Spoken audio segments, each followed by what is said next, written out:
સુરતની મોબાઈલ શોરૂમની દુકાનમાંથી મોટી ચોરીની ઘટના સામે આવી છે। એપલથી લઈને સેમસંગ કંપનીના મોંઘાદાટ ફોનની દુકાનમાંથી રાત્રિના સમયે એક ચોરે દુકાનનું શટર તોડીને ચોરીને અંજામ આપ્યો છે।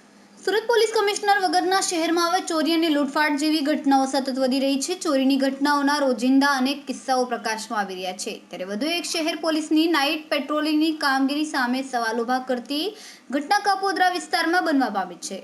કાપોદ્રા વિસ્તારમાં સાગર સોસાયટીની પાસે સંજય લક્કડ નામના વ્યક્તિ ગુજરાત મોબાઈલની દુકાન ચલાવે છે। તેઓ એપલથી લઈને સેમસંગની કંપની સહિત અન્ય કંપનીના મોંઘી કિંમતના ફોન વેચાણ કરે છે। આ ઉપરાંત મોબાઈલ રિપેરિંગનું કામ પણ કરવામાં આવે છે। ત્યારે રાત્રિના 3 વાગ્યાના આસપાસ તેમની દુકાનમાં લાખોના મોબાઈલે ચોરીની ઘટના બનવા પામી છે।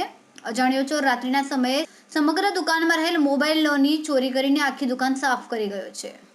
ચોરીની આ સમગ્ર ઘટના સીસીટીવી કેમેરામાં કેદ થઈ ગઈ હતી, જેમાં જોવા મળ્યું કે એક ચોર ચોરી કરવાના ઈરાદે રાત્રિના 3 વાગ્યાની આસપાસ મોબાઈલની દુકાને પહોંચ્યો હતો। રાત્રિ દરમિયાન લોકોની અવરજવર બંધ હોય એટલે મોકાનો લાભ લઈને ચોર દુકાન બહાર મોબાઈલ ફોનની એડવર્ટાઇઝ કરતા બેનરોની આડાશ મૂકી લીધી હતી, જેનાથી ચોરી કરતા સમયે તેને કોઈ જોઈ ન શકે। ત્યારબાદ કારમાં રાખવામાં આવેલ જેક વડે દુકાનનું શટર તોડ્યું હતું। જોકે સવારે દુકાન ખોલતા જ દુકાન માલિકને ચોરીની જાણ થઈ હતી, જેને લઈને બનાવ અંગે દુકાન માલિકે કાપોદ્રા પોલીસને જાણ કરી હતી। કેમેરામેન સેનિલ વિરાણી સાથે વિશાલ છેટા, માનવ પ્રભા ન્યૂઝ, સુરત।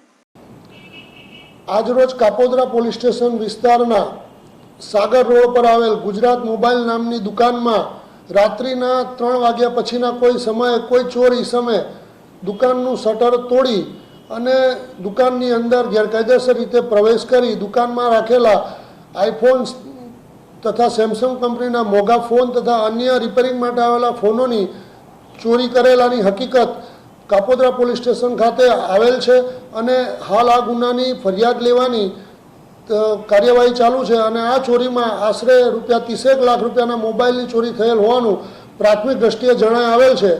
આરોપીની શોધખોળ માટેની તપાસ તજવીજ પણ ચાલુ છે। સીસીટીવી ફૂટેજના આધારે તથા હ્યુમન સોર્સના આધારે કાપોદ્રા પોલીસના પીઆઈ શ્રી MB અવસુરા તથા ડિસ્ટાફના પોલીસ માણસો હાલ આ ચોરીનો ગુનો ડિટેક્ટ કરવા માટે પ્રયત્નશીલ છે। અમારા વિડીયોની નવી અપડેટ મેળવવા માટે સબસ્ક્રાઇબ કરો માનવ પ્રભા ન્યૂઝ ચેનલને, બેલ આઇકન ક્લિક કરો લેટેસ્ટ વિડીયો સૌથી પહેલા મેળવવા માટે।